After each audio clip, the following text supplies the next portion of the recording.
Ladies and gentlemen, it's match day.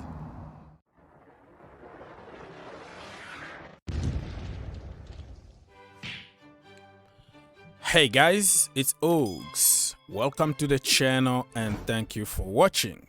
Before anything, help your brother out, subscribe to the channel, like the video, share, comment down below. It doesn't cost anything, it's only 1 second of your life. Thank you so much. Anyways, now I am going to talk about the game today. I don't even know what day you're gonna watch this video, but on Saturday we're gonna have to play against the Southampton, right? And I'm making this video after the press conference. I've already made my match preview, but I told you that that was before the press conference and anything can change after the press conference. So we have some new element that we can discuss and see what we can do. Okay, so we have some stuff to keep in mind here, right? Hakim, Ziyech and Romelu Lukaku are doubtful. We don't know if they're gonna be fit on time to play on Saturday because they didn't practice since the game against Real Madrid. So they may just have a light training, one light training, and I think it's gonna be very difficult. Callum Hudson-Odoi still out with that Achilles injury stuff, and it's sad, man. Every time that boy tried to build some kind of momentum, he's gonna have a setback. I feel for the guy. All the critics that he's getting, it's not his fault that he's getting injured. Injured, just like diseases, are natural. There is nothing you can do about it. So hopefully he can come back soon and stronger, because we need him really. Thomas Tuchel also is very, very confident when it comes to finishing top 4. That's what he said in his press conference. But do not be overconfident, because you know we've been losing even against teams that we were supposed to beat on paper. So he's confident, but he's also telling his players to be very, very careful. He talked also about N'Golo Kante and the critics that he's facing right now. And he said it. He just repeated everything that I've been saying.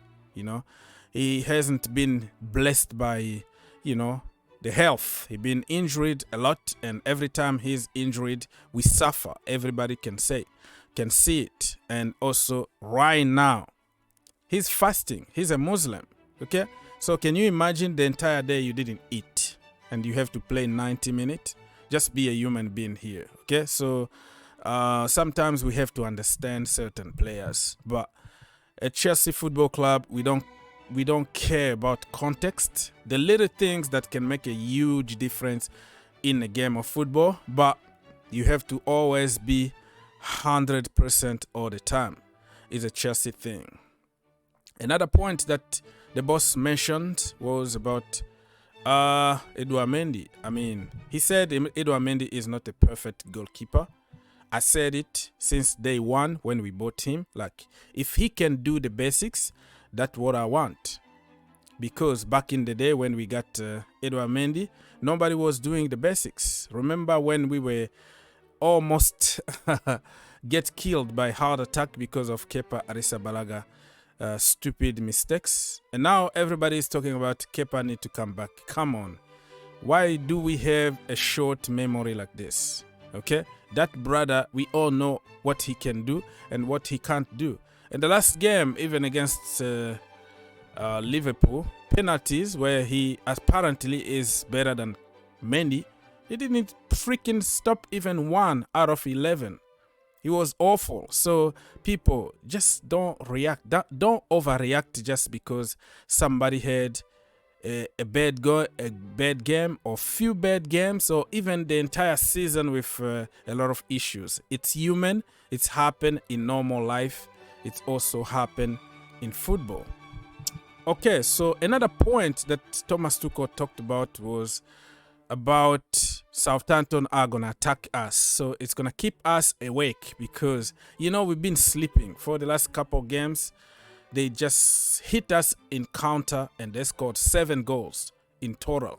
between them, Real Madrid and Brentford. So if Southampton are going to attack, that could be a good thing for Chelsea, because we're gonna stay focused and we're gonna fight, because Chelsea always wake up when they are losing. So another point I wanted to mention here is that they owed us a response. These people, we are paying them money.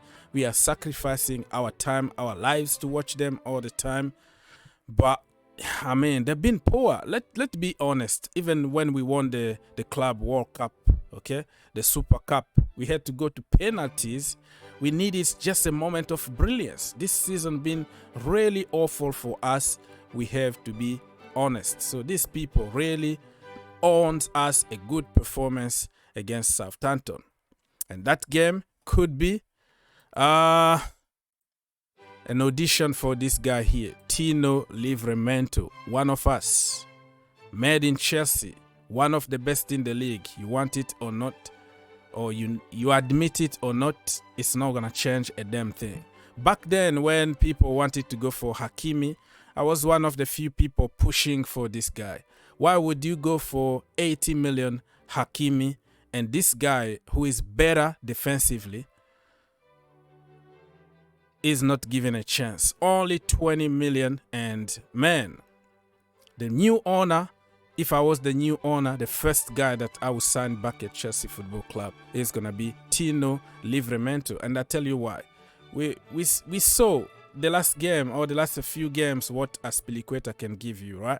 Dev, a lot of respect, my captain, but we have to admit it, he's getting older, he's getting slower, and we need to start thinking about replacement.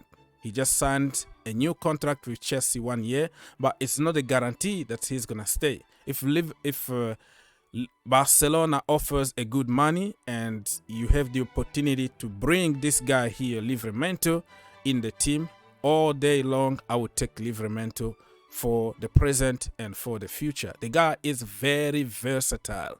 Back in the academy, he used even to play as a winger. He can play as a wing back. He can play as a fullback, both sides. The guy is just awesome. But at Chelsea Football Club, we just wait for somebody to develop Jude Bellingham, Jamal Musiala, and we start complaining, oh, we have to spend all kind of money. We have to give them Timo Werner and Mason Mount and add 50 million on top and go get Jude Bellingham. That is stupid. This is idiotic, because when those kids are suffering in the academy, I'm pushing them to be given a chance. The same people are going to tell you they are not good enough. We are not Arsenal. We buy success. We buy players. So it's always greener somewhere else. No, you can also develop your own kid and make them superstars. Like now, why waste 100 freaking million on Lukaku when you have somebody like Armando Broja? Anybody? But now that Broja is performing, everybody wants him, right? So think outside the box, my people. It is what it is. Okay, so again, I'm gonna remind you, my friend, to subscribe to the channel, like the video, share. It doesn't cost you anything. It takes you 1 second, 1 click, and you are done. Anyways, so my starting 11, what I am doing here, why Saul Niguez is 2 here, I don't know. I just lost Malang Sarr or something. I don't know. Let me just put a question mark here. But I think I put Malang Sarr in this position.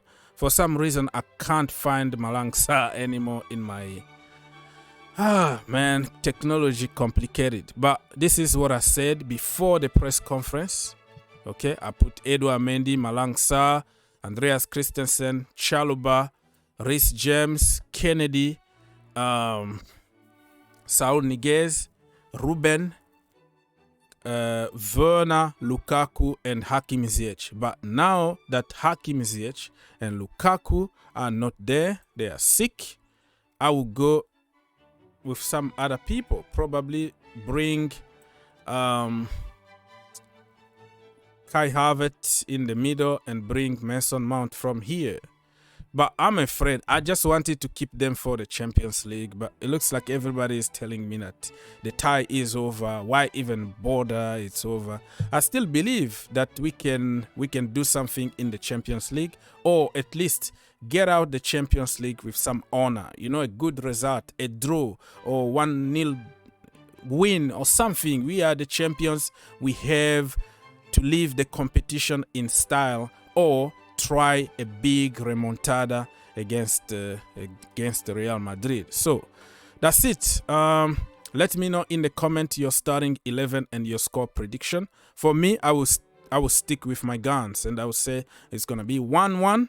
This is a reverse psychology. You know, this is the first time ever that I predict that Chelsea are gonna drop point. I always say we're gonna win just to encourage you, but now even the manager is not confident. So let me probably I always jinx it. Probably it's my fault for being overconfident. So this time let me go for a draw, and that means that it's gonna be a win, right?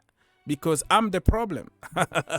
Anyways, people, leave your comment and let's keep the conversation going. God bless.